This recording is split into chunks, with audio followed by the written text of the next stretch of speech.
Hello dear viewers, myself Nasir and welcome to Mr. Zoologist YouTube channel.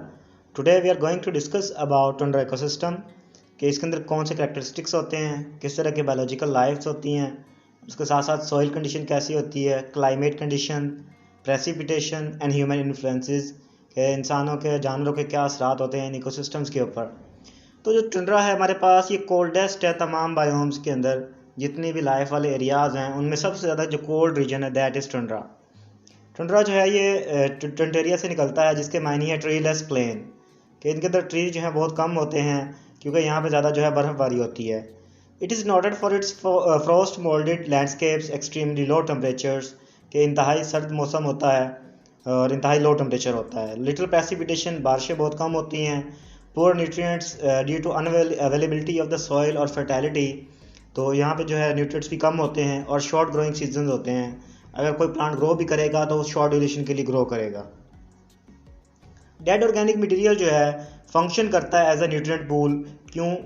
इसलिए ये as a nutrient pool act करता है क्योंकि इस एरिया में टुंड्रा इकोसिस्टम के अंदर प्लांट्स बहुत कम होते हैं, बहुत रेयर होते हैं। दो मेजर न्यूट्रिएंट्स जो हैं इनके अंदर हमारे पास आता है नाइट्रोजन और फास्फोरस।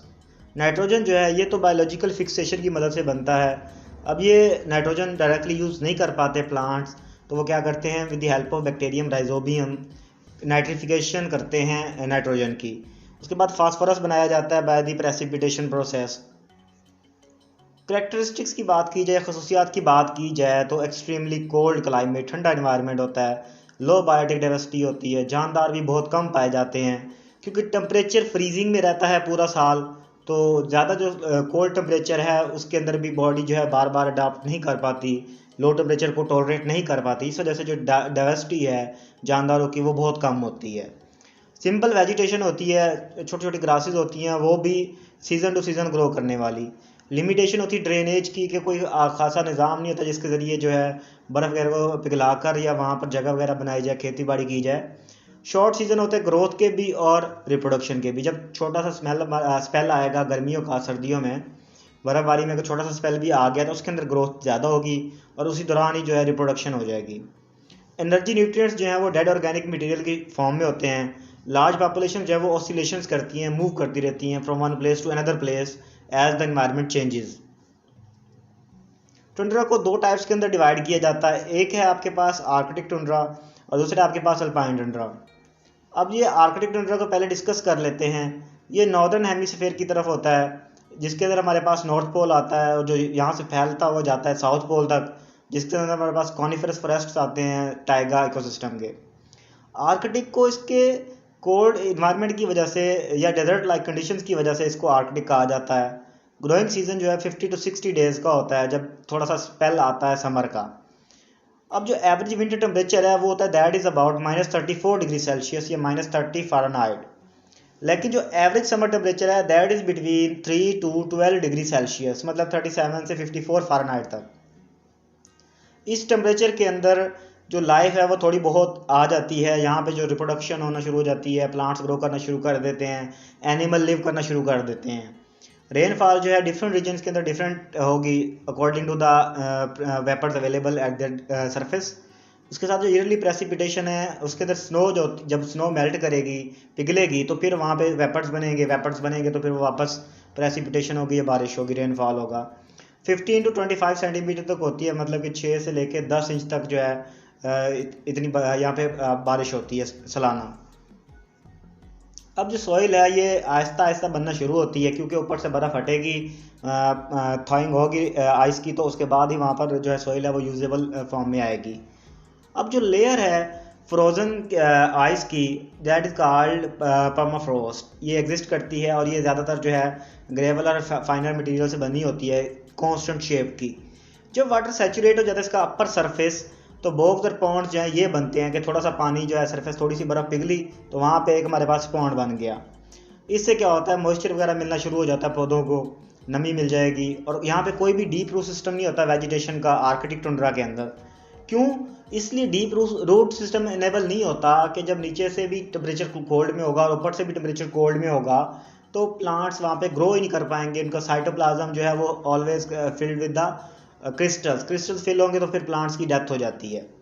तो ये जो वाइड वैरायटी ऑफ प्लांट्स की ये फिर भी कोल्ड क्लाइमेट के अंदर रेजिस्टेंस की मदद से रह लेते हैं, लेकिन ये चंद एक होते हैं, सारे सर्वाइव नहीं कर पाते।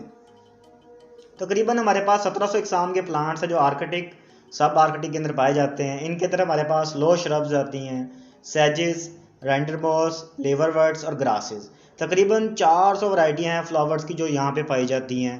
क्रस्टोज है और फोलिएज लाइकन है, ये भी पाया जाता है। फोलिएज जो है चारा वगैरह वो भी यहाँ पे थोड़ा बहुत पाया जाता है।